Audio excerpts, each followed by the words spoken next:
Hello and welcome back to my craft room. I've got two things for you today. I've decided it's time to start making something specially to go in my first Arty Farty Pod. More about that in a minute. And also I just got back from the weekend in Sussex at the Bazaar summer show. I'm going to leave you a link to the video I did about that in the description box.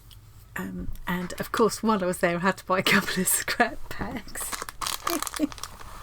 So I got those to open, and I found one with yellow in it, which is very unusual. I've got a Bazaar playlist now, so if you want to see any other unbaggings of Bazaar scrap packs and some of the many projects that I've made out of these gorgeous scraps, you can check that out. Anyway, I want to get inside these and have a look. Now these are, if you've not seen me open them before, they're rescued fabrics. They're rescued from the textile industry over in India, and all of these would otherwise end up in landfill, which is a huge problem. So we're just doing our little bit to help. And I just love these. I love the challenge of using these because you get all sorts of shapes and sizes. They come in different, I think it's 6 or 7 different colourways you choose from. I'll put a link to the Bazaar website as well. If you do make an order, when you come to checkout, underneath the list of items in your cart, you'll see in tiny writing, you'll see enter promo code here. It's not there. That's where you put Bazaar free postage if you're spending over, I think it's 60 quid. Under that again is a little thing that says add a note or note to seller or something like that. If you click on there, a little box opens up, type in there Arty Farty Annie treat, and they would put an extra little doodad in with your order, which is always nice to get a little freebie, isn't it? They don't come in plastic now. This is because I bought them at a show. When they sell the scrap packs at a show, they put them in plastic so people can have a look and see what they're getting. When you buy them online, they'll come all bundled up and they'll come in one of these beautiful sari bags. I have got quite a collection of sari bags now, and I've got a little project in mind to use some of them to actually make something with, but more about that in a different video. Right now what I want to do is get into these scrap packs and see what's inside, and then it will be a quicker unbagging than I usually do of the scrap packs, because then what I want to do is start working on a little project to go in my first Arty Farty Pod. The Arty Farty Pod project is it's kind of like anybody can join in. You can join in anytime. There's no deadline. There's no, it's up to you how and when you want to do it. All the information you need is in the website, the Arty Farty Pod's website. I will put a link to that as well in the description box. Essentially, it's an arts and crafts focused time capsule, and you choose who you're going to leave it for, where you're going to hide it, and what you're going to put in it. I'm not going to go on about that now because this video is going to be full enough already, but the website will give you all the information you need. And what I want to make today is a fabric infinity mini book. Let's go to the desk and I'll show you what I'm talking about. Now this is something I used to make these in paper a lot. Here's a little infinity book that I've made, and this is a very rough prototype. Essentially what happens is you just keep turning it and opening it and turning it and opening it, and it just keeps going. It just never ends. And it's quite a fun way, if you do it out of paper, it's quite a fun way to make a greetings card as well. So you can see you've got 4 faces here, but each one is made up of 4 separate little squares. So 16 little squares, and you get these 4 faces, and it's quite fun. And it would be nice to do little samples of stitching on. I think I might do some of my Millefiori circles on here, put a different little circle on into each square. It would also be a nice way to put some of your dots if you've been doing the dot a day project with Jerry Bellini. Yeah. Okay, I can't stop fiddling with it now, so I'm going to put that down. So believe it or not, this little book is made out of a square this size, and you end up cutting a square out the middle, so got that left over as well. But you can start with a square any size you like, and what I'm going to do in a minute is show you how to do it in paper, because it's easier to fold in paper really, to show you what I mean, and then I'm going to make a start on my little cloth version. But first of all, let's find out what's in here. Cool. This is a pile of deliciousness, isn't it? I'm going to go through them quicker than I usually do, as I say. Just wanted to point out this little note that they put in now. Dear creator. I love that, creator. Joe knows how much fun we all have with these scrap packs. These inspirational packs of scraps are made up in a very cotton dusty place by the Bazaar team, and some of the materials being recycled have had a past life. There may be a small risk of sensitivity or, in very rare instances, allergic reaction. We suggest pre-washing if you have any concerns. I usually pre-wash them. I put the whole lot. Yeah, silks wash well on a delicate cycle and can be ironed using the silk setting. Keep the darks and indigos separate as the colours may run. I've never actually bothered to do that, and I've been fine actually. I've probably got like, ooh. What I do is I throw the hub, because they come in the sari bags. They will do if you order by post. Order by post, that's an old-fashioned term these days, isn't it? If you order online. I just throw the whole lot back inside the sari bag and wash it on my delicate cycle, and they've been fine. And I drape them all over my clothes area out in the conservatory, and they dry off, and I've never even bothered ironing them. Actually, the silk just seems to flatten itself out again. Anyway, so just be aware of that if you are sensitive at all. And now let's have a quick look, Annie, at what's in here. Yum yum, love these kind of little things. So these are the kind of little extra doodads and things you'll get in as well. And sometimes it's little balls of recycled yarn, or I've had a little pot of mother of pearl buttons before. What else have I had? Little stuffed birds and things. You can tell I've been hoarding. Oh no, these were bracelets that I made, but that was, yeah, these all came out of scrap packs. Very lucky getting an A one time. These little birds and things, yeah. That's the kind of thing. Love this with the little shisha mirrors in there. Well, they're not shisha mirrors, they're sequins actually, but done shisha style. Perfect for little slow stitching projects. These are. They're just, oh, this is yummy. Look at that. It feels gorgeous. Oh, that could work really well in my infinity book. Look at the texture on this. Oh, the camera does not do the colour justice, as always. It looks like a bit of a dull blue on screen, but it's the most beautiful green. It's a bluish green, but it's definitely a green, not a blue.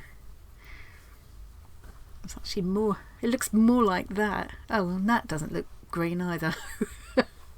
These are both, that's kind of a green and going into a magenta. Absolutely gorgeous. My camera does not do it justice. Lovely, soft,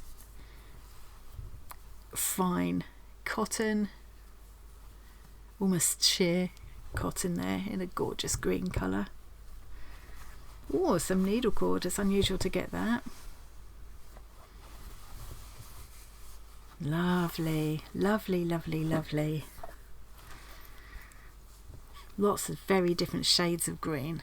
See, that looks really dull. I wonder if it would be any better if I pull you nearer. No, not really. It's a really pretty kind of a leaf green. It looks like dull as dishwater on camera. It's got sort of a stretch to it a little bit, that one, and a very interesting kind of fine kind of linear texture in it. And you can see, so this is kind of fairly typical. You will get odd bits like this where it's been, you know, clearly that was part of a garment or something. And I will save all of these bits, these bits of seams and things are lovely to use as textural elements in your slow stitching pieces. Like, you know, we've got the stitchery swap coming up soon, so thinking about that already. You get very little yellow in these, very little yellow or sort of true orange. They're colours you don't get much, which is why this one caught my eye. So obviously the yellow that they have got here has gone in with the green pack, which is nice. Zip. That's a kind of banana yellow colour. This is beautiful, isn't it? Look at that. Yummy, yummy. 2 whole panels of this. Already thinking about what I might do with that. I'm taking too long. I said I was going to be quick this time. Okay, just a kind of a fine, soft, it's very soft cotton. Maybe got something else in it, like a rayon or something. It's one of those kind of very drapey feeling fabrics. Biggish pieces of it. It's always handy to have a few biggish pieces. I mostly prefer getting small, interesting pieces, but it is nice to have some bigger pieces for backing things with and that kind of thing. Oh, that colour of this. I've got another piece of this somewhere. I recognise the colour. It's just a gorgeous deep green. Not as blue as it looks on camera. Neither is this. It looks really blue on camera. It's actually a vivid emerald green. Absolutely gorgeous. Cool, yummy. Look at that. I wish it looked right on camera. There's nothing I can do about 3 pieces like that. This is interesting too. Now this is quite a neutral colour piece. So pretty. There's little sequins stitched underneath those crosses. And the whole thing is so soft and drapey. Oh, that is beautiful. Oh, another little bubble. I like the little bubbles. And then we've got a couple of pieces of this, 3 pieces of this. Gorgeous. Nice sizable pieces. And then this glorious yellow piece that caught my eye. That's, oh, it's similar to this stuff, isn't it? But just in a different colourway. I don't reckon, these are new to me, these fabrics. I don't recognise them. It's obviously, I mean, it must be machine done, but it's like a tiny stitch through that's creating this texture. Yeah, tiny stitches into the fabric. It must be machine embroidery, I guess. But the texture of it is beautiful. Love it. It's a nice big piece too. Oh, I'm going to hoard that for a bit while I think what to do with it. You jump to get them the bigger pieces that you feel like you don't want to cut them up. I nearly missed it. These last, is that another 3 pieces? Gorgeous those are. Really nice kind of brocade with that lovely metallic running through it. My camera, as usual, not doing it justice at all. It's actually quite a warm golden kind of colour. I'm going to open the other one quickly, get the crackle out of the way. This is one of the blue packs. I've got some different sorts of fabrics in here. They're usually silks and cottons, mostly natural fabrics, some mixtures. Obviously, you know, you get things like this where that's clearly haven't got a synthetic in it, but they're what I call nice synthetic. And this one looks like it's perhaps got more cotton in it. It's got some silk there, so we'll see as we go along. I believe they are $14.50 a pack, and they do post to all over the world. But if you're outside of the UK, don't try and put your order through in the usual way. Decide what you want, email them. The email contact email is easy to find on the website, and let them know what you want. They'll quote you for postage and they'll send you a PayPal invoice, I believe is what they do. It's very quick and easy to do. You may have to wait a little while for them to get back to your email, like at the moment when they're all at a show, that they're doing the summer show. But they're very helpful and very friendly. They'll sort you out. You know, don't think that you can't order in other countries, because I say it every time, and when I don't say it, the question always comes up again. So I'm mentioning it now. You definitely can. They definitely do deliver to other countries, but you have to do it by email. Don't try putting it through. It will seem like it's letting you put the order through, and then right at the last minute it'll come up and say, you'll get to the PayPal paying stage, and it'll say, no, we can't accept orders from your country. So don't go through in that normal way. Email them. I know I sound like I'm labouring the point, but when I don't, I always get the questions. This cute little doodad here. Lovely for dangling on the end of you know, the when I make like a ribbon wrap or a cord wrap to close a journal or whatever. That's what I love, using these kinds of things there. Oh, a little bell. How cute is that? And a lovely pack of beads. Really tiny glass beads. Lots of them. Put them to one side. Whiz through. This one's, I don't know what it looks on screen. It looks quite grey on screen. It's definitely greenish on in real life. Very nice. 3 pieces like that. 2 or 3, yeah, 3 pieces of that. Oh, this one's lovely and bright. This reminds me of like 1960s bedding in a good way. 2 pieces of that. Like it. I instantly want to thread paint into that. Oh, I recognise these fabrics. It was so funny going around the show the other day. I kept looking at the clothes and recognising the fabrics in them from the scrap packs. I love this one. Absolutely love this fabric. Gorgeous. Several pieces of that. 4 pieces by the look of it, yeah. Again, lots of thread painting opportunity, or just, following the pattern that's printed in the fabric with some straight stitching and stuff. And this one of my absolute favourites. Lovely big piece. So the pieces, just in case you've not seen this before, the pieces won't always be big flat straight pieces like this, though. It happens to be this time, but quite often it will be cut. It'll be the sleeve of a garment that's gone wrong and would have ended up being discarded from the factory floor. That so is not doing that colour justice. It's a beautiful turquoisey blue on a dark blue background.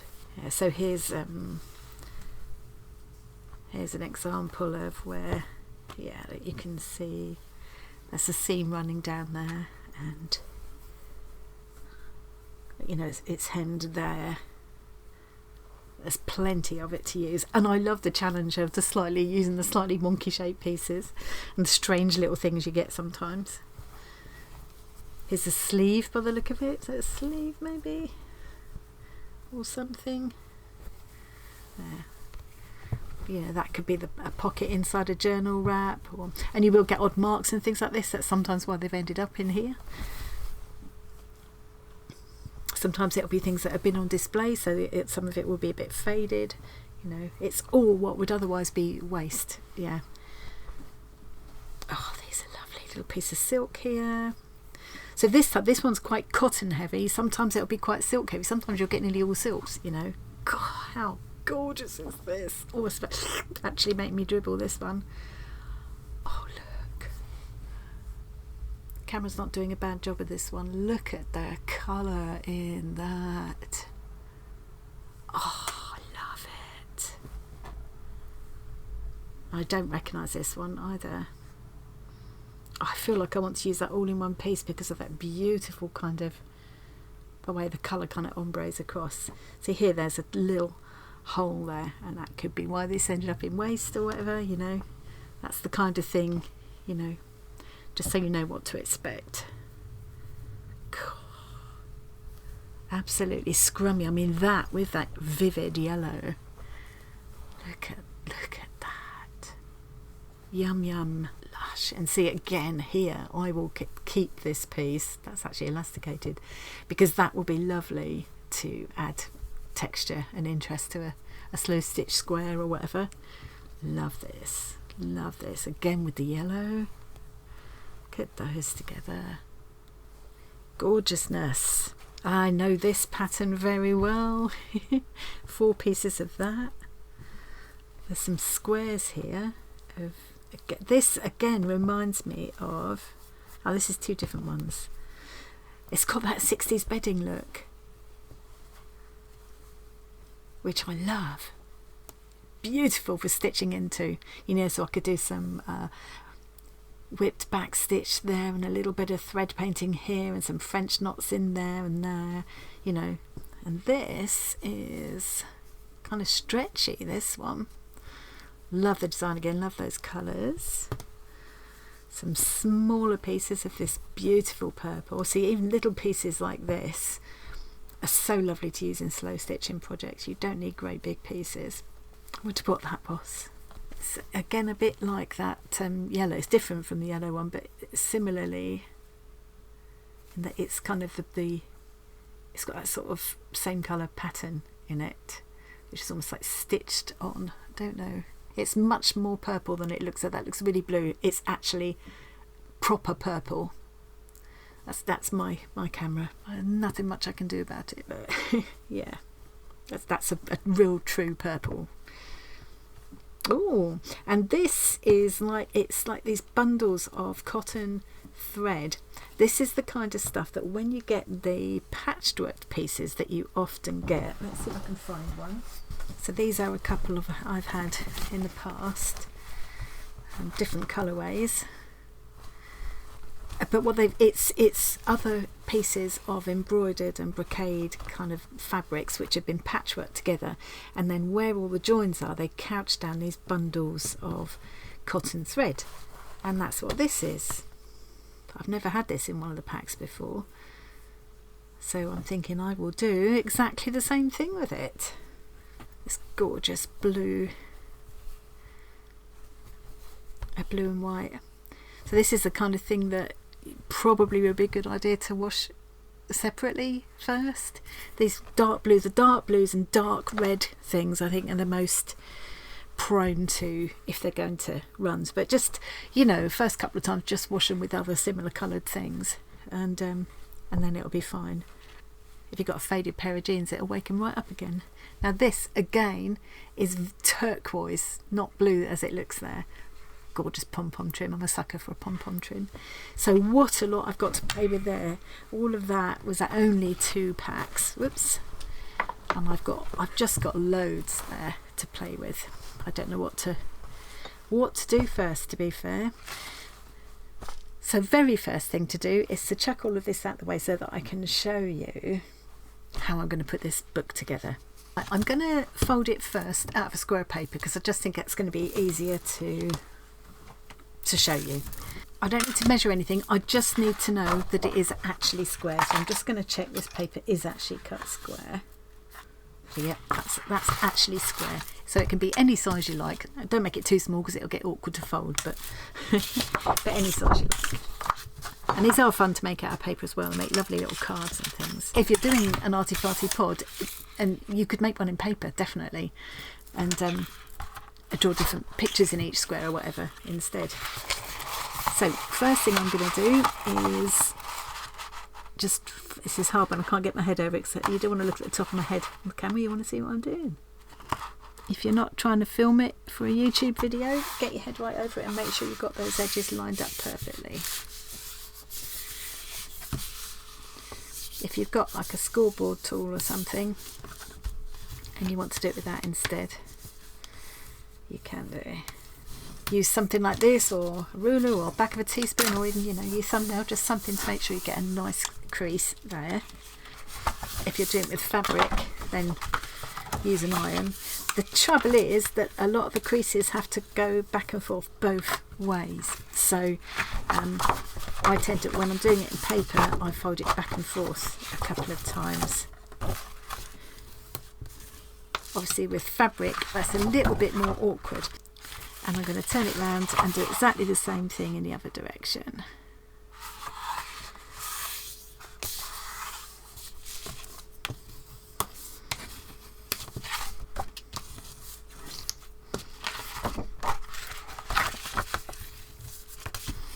Now I've done that, I'm going to fold this edge up to meet the fold in the middle. I tend to find it's easier if I just do this. The same on the other side. So I've now got this kind of thing going on, and I'm turning it round and doing exactly the same in this direction. So just do that a minute and I'll be back. What I've done in effect is divided this whole piece into 16 smaller squares. So there's 4 across that way, 4 down that way. I've just kept folding in half and half again to get all of these squares. Now what I'm going to do is cut the middle square out. So you can see these lines here, I'm cutting all of that out. So I'll just be leaving that outside frame of squares there. And the easiest way to do that, I find, is to fold it back in half and just cut here.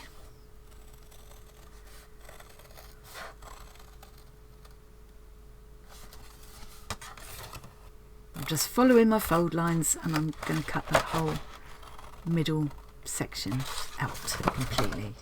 Now I'm ready to do all of my folding, and I'm just going to use a glue stick for quickness to show you this, but obviously with the fabric version we're going to have to stitch. But I just want to show you, at this point I just wanted to show you how the folding works and how the book goes together, and then we'll tackle the fabric part. First of all, I'm going to put glue on just this square and this square. This would be a lot of fun to do with kids if you've got kids around for the summer holidays. It's a fun quick little project to do. Nice way for them to perhaps make a card for a friend or family. So now I've got glue on this square and this square, and I'm just going to fold it over like that and press that down. And the same here, press that up.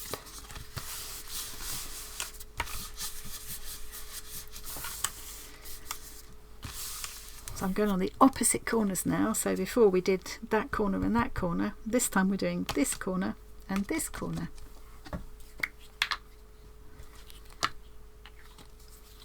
This time I'm going to fold them in. So rather than before we folded them one down, one up, this time they're both going to fold in. Just fold the whole thing over and the whole thing over. Give that a good press. And now that's it, it's made. It's all ready to decorate. So this is where it helps to kind of then just fold it back and forth a few times just to get into the way of it. And I find the easiest way to start doing it is to kind of fold it back on itself like that and then grab the opposite corners. Rather than try and do this because it gets confusing. So fold it down and open, fold it down and open, fold it back and open. And it just keeps on going and going. And that looks like it's just two faces, but of course that's because there are only two colours of paper, two sides to the paper, two different designs. If you find that with that one it just stuck a little bit, you can just, that's the one, I felt it just stick a little bit, and you can see it's because I've not, where I've cut that middle square out, I've just missed that edge a little bit, so I'm just going to trim a little bit off of there just to make that open more smoothly. And you can go down much smaller with these, but I wouldn't go too small if you're doing it with thicker paper or fabric, because it's just going to get too, you won't be able to get the folds. You could, if you did it with copy paper, printer paper, you could make it quite small. It'd be quite interesting to see how small you could go actually. So what I'm going to do now is just quickly off camera fold another one just out of plain paper that I can use as a template, because sometimes when you're doing it in fabric, I think it would be nice to be able to work on the pages before you fold it all together. I've finished, in fact I've made two paper versions now, as I've just used thin copy paper like this. This is where I've cut it off. So I measured the short edge, and then I measured along the long edge and cut there to make sure I had it absolutely square. So this ended up 21 centimetres. I'm out of breath, so I've just run down to the postman. Yeah, so I just used A4 paper.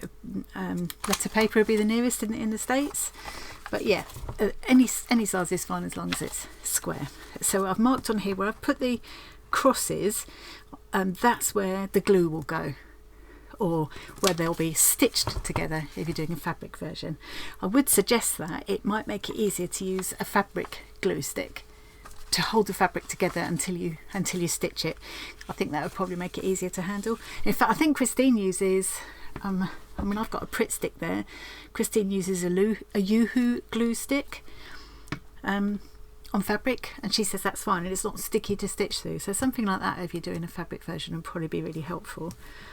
The numbers that I've put on here, so these are the kind of page numbers. So it looks a bit odd, it's not necessarily where you would expect, and I've folded this up and done a couple of prototypes to work out where these pages will fall, where these squares will fall within the book. So say that was number 1, this would be number 2, number 3 and number 4, because you might want to work on decorating the book before you fold it all together and stitch it together at the corners. So it's helpful to know, and you could always pencil it out because you're going to cover up the background anyway. Just pencil it on there, and they, you know, so if you're doing specific colours on each kind of face or page, whatever you want to call it, you'll know where they're going to fall. Feel free to pause and jot that down if you want to. And then on the other side, I'm turning it over this way. Again, I've put the crosses where the glue will go, or where you'll stitch them together, and the remaining page numbers, for want of a better word.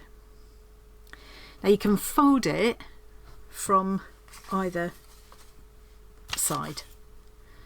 So I've got this one, spare one, so that I can show you. If you start on this side, you'll glue here and here first, and then fold in. So these two will be stuck together or stitched together, and then you put glue here and here, and these two will glue together or stitch together, and these two will glue together or stitch together. If you started on the other side, that's also fine. Glue here, fold it down, glue here, fold it up. So you can see that always the two crosses, those faces need to be joined together. So now we've got these two crosses. I'd put my glue here and here. These two join together, these two join together.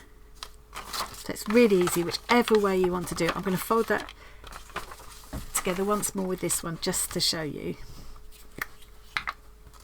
So I think I started last time by putting my glue here and here and folded it down first. I'll do it the other way this time just to show you. So I'm going to start with my glue here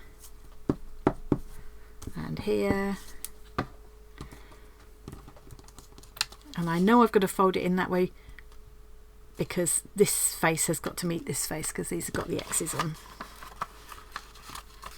Okay.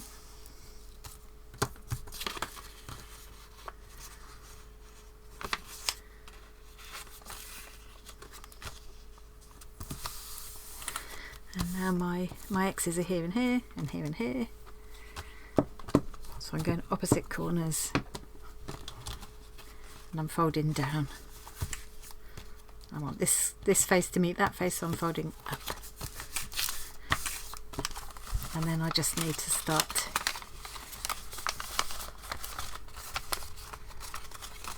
kind of working the paper. And it's the same with the fabric really. It's exactly the same process with the fabric, except obviously fabric is going to be a little more tricky to handle. Now, I can use an iron to press my creases nicely, but you've got to bear in mind that some of the creases will then need to be folded back the other way when you fold it all together, if that makes sense. I'm going to take this square of cotton now. Let me just tell you what this measures, just in case. So that's 25 centimetres. Let's just make it sure it's square. Okay, it isn't quite square. I need to square it up.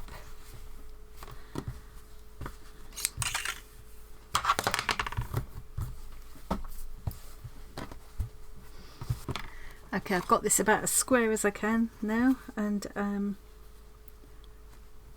just going to fold it in exactly the same way that I did with the paper ones. So once I'm happy with where the fold is, I'm giving it a bit of a finger press, and then I'm just pressing it down a bit more with this. I could get the iron out, but I'm not going to bother, because I think that's a good enough crease. And as I say, some of the creases will have to bend back the other way in a minute anyway. maybe when all the creases are in their permanent position, then it might be worth then getting the iron out. My little infinity book's going to all be a bit rustic styly anyway, so I think this is good enough. So I'm going to carry on and fold all of this in exactly the same way, cut the middle out, and then I'll be back. Okay, I've repeated the whole thing in fabric. I've written the X's and all the numbers on. I've just used pencil. I could use a disappearing ink of some kind, but it's not going to show anyway in the end, so I haven't worried about it. And now I can put it together in exactly the same way, except that, well, it is exactly the same way, it's just a little bit more fiddly with fabric. So what I'm going to do is try it out now with Pritt Stick, just to see if that will work nicely as a kind of temporary tacking. But before I fold it up, I just wanted to mention that what I will probably do is most of the stitching before I actually fold the book, because I just think it's going to be a little bit easier than trying to sew pieces on when it's all folded up. You do need to, when you put your decorative squares on, you do need to make sure that you leave the folded part, the fold lines, clear, like I've done there. I've left a little bit. You don't need to leave quite as much space as I have there, but otherwise the book won't function properly. You do need to leave enough room for it to fold it easily, like that. I think what would be nice is, rather than just using plain cotton like this, you could use cotton that you've dyed, but then if you did it in a plain black or plain white, it might make a nice striking sort of contrast in between. Another thing I'm going to try, but I'm not going to do it in this video, is instead of doing it all in one piece like this, I could stitch all of the squares separately. In effect, cut this into separate squares, but then put them back together following my template, because then I've got no worry. Because as it is, if you turn it, say I take this one, take this square as an example, so it's going to be page number 2 on this side, but this side of the square will appear on page number 4. And now whatever I stitch onto here, the stitching is going to show through onto page number 4. So what I would do is take a separate piece, as I have here, do my stitching on it, and then apply it onto here. And all that is then going to show through onto page number 4 will be the little line of straight stitch where I've applied this square.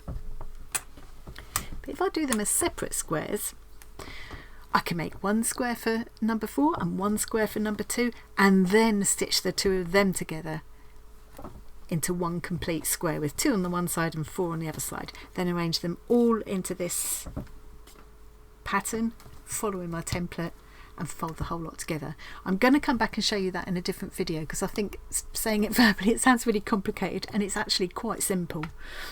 But for this today, I'm just going to show you how this one will fold up. So let's just do that. I'm just going to put a little bit of glue where my X's are. So this face to this face.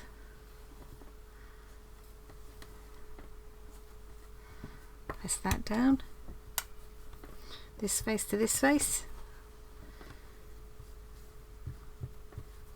This folder's had to reverse, so I'm going to just give that a good press again. Same there. So now here's my X's. This face to this face, and this face to this face. This fold is now going to be reversing.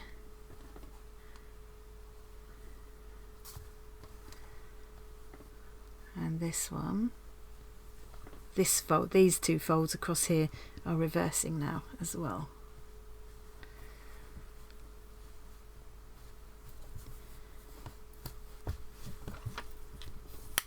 Press that out nicely, just to make sure, just to encourage that fold to go the other way.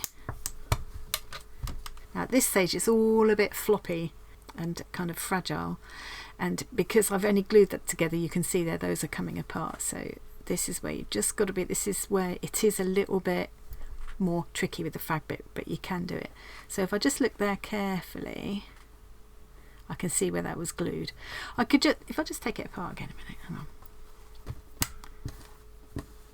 I could have, instead of gluing it, I could have just carefully taken hold of those two thicknesses of fabric and just tacked around. That's what I did with the first one, you know, if you don't want to use glue.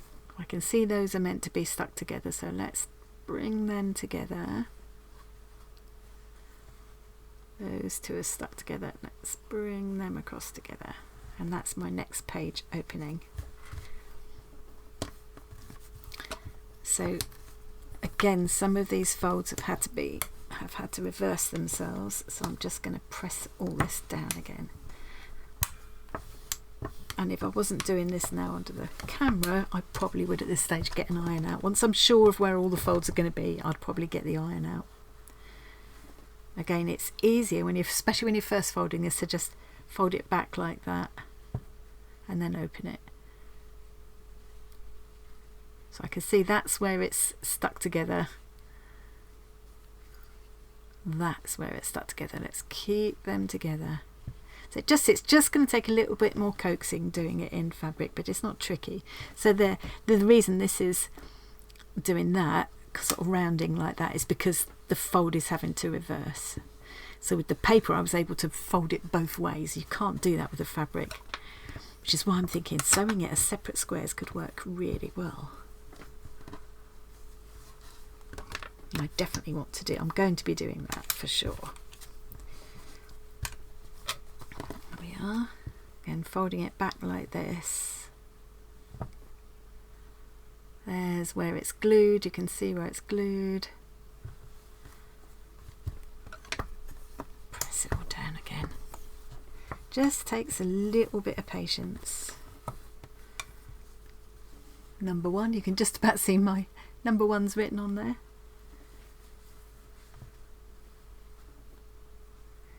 Number 4, back to where I started. I will probably take this one apart because that tiny dob of glue will easily pull apart, and I'll carefully do it all on the ironing board in a minute to make it more accurate, but hopefully that's enough to give you the gist of it. So here I'm getting myself confused here. There we go. Now once I know that it's all working and I've pressed all my folds in the right direction, I'm going to take myself back to page 1, and now I need to look at where those glued bits are. Here you can see that these two are glued together, so I need to stitch around here, and I need to make sure that I only stitch through the 2 layers and don't stitch through several layers together. So in this case it's fine, there are only 2 layers, so it's going to end up with that number 1 there and that number 2 on the back. So I think what I'll do is put a pin there. Oh, pins are all downstairs as well. I've got everything downstairs at the moment. Let's put a needle in there instead. Anything just to hold it together a minute and remind myself where I need to stitch. So that square I will just take some plain cotton and just do a small line of straight stitches all around the edge. So you can see that's where I can see it's glued together. Out of interest, yeah, it will easily still pull apart at this stage, so let's put another little stand-in pin there. So I will stitch all around there as well. Now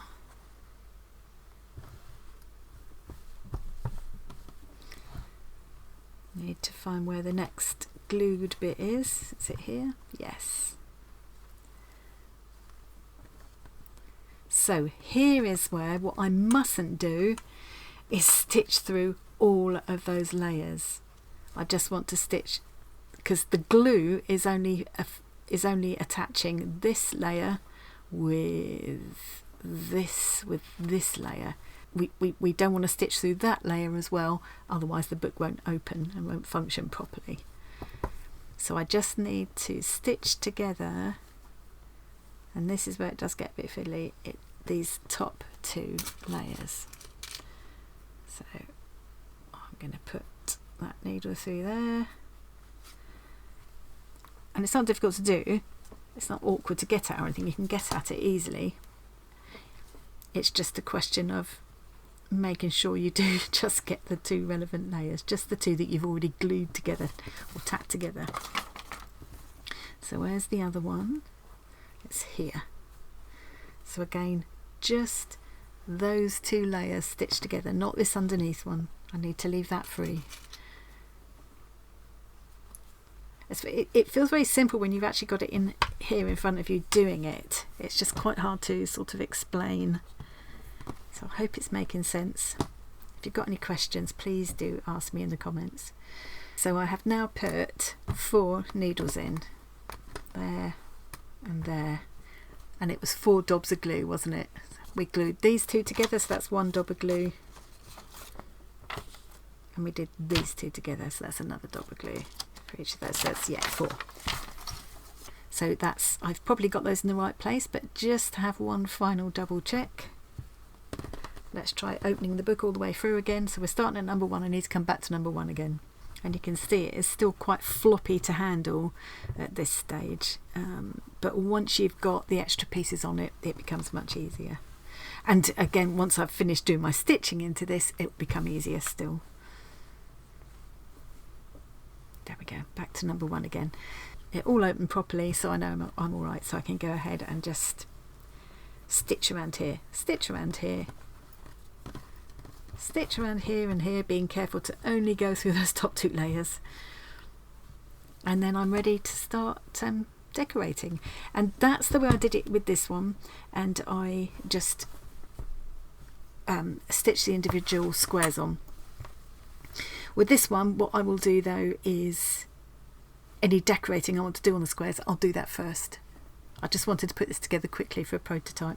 And you can see that on some of them, there's 2 lines of stitching, and that's because the stitching from the one above, the one on the reverse, is coming through. You can avoid that by doing the other method. So I think now I've put that one all together, I'm actually going to take it apart again and use it to make my, that should, yeah, that Pritt stick will come apart nicely. And I'm going to try the other method. So in effect what I've got to do is make there's 12 squares altogether.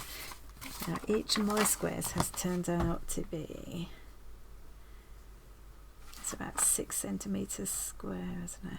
The one I'm going to do now is going to be making the separate 2-sided squares, because I really want to try that. I think that'll be a nice way of doing it. I think it will fold better, it'll be easier to work on, and I don't think it's be that complicated to do. So if I've got 12 squares here, what I'm going to need is 24 squares. Then I'll put them together, making sure that each one of them has the right number on the other side. So for this one, I'll need a number 3 square, and then I'll need a plain one on the back, because that's where the glue or stitching will go, or both. This one will be number 3 on that side, number 1 on that side. I mean, if you were just doing it and you didn't mind them being completely random, you don't need to worry about the numbers, and just do each one however you like, and then see what happens when you fold it together. That could be lovely as well. Just don't plan how they're going to go together at all. Just see what happens. So I might, as I've got this, I might as well use these squares because I've got my template there. I'm going to cut all of this up into separate squares, and then I'm going to cut another set of separate squares that I can work on. I'll use my template like this, and say I'm looking at this square. I'll need one square that has whatever design I want on page number 3, and then I'll need another square that has whatever I want on page number 1. That's a number 1 one.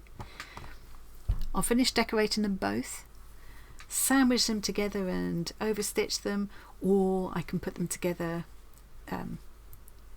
face to face and turn them right way out, whichever way I want to do it. Probably what I'll do is turn edges in and whip stitch them together. I think that's what I'm favouring at the moment. Either way, I will make sure they are put together so that I've got 3 on that side and 1 on that side, and then I'll lay them all out in this format.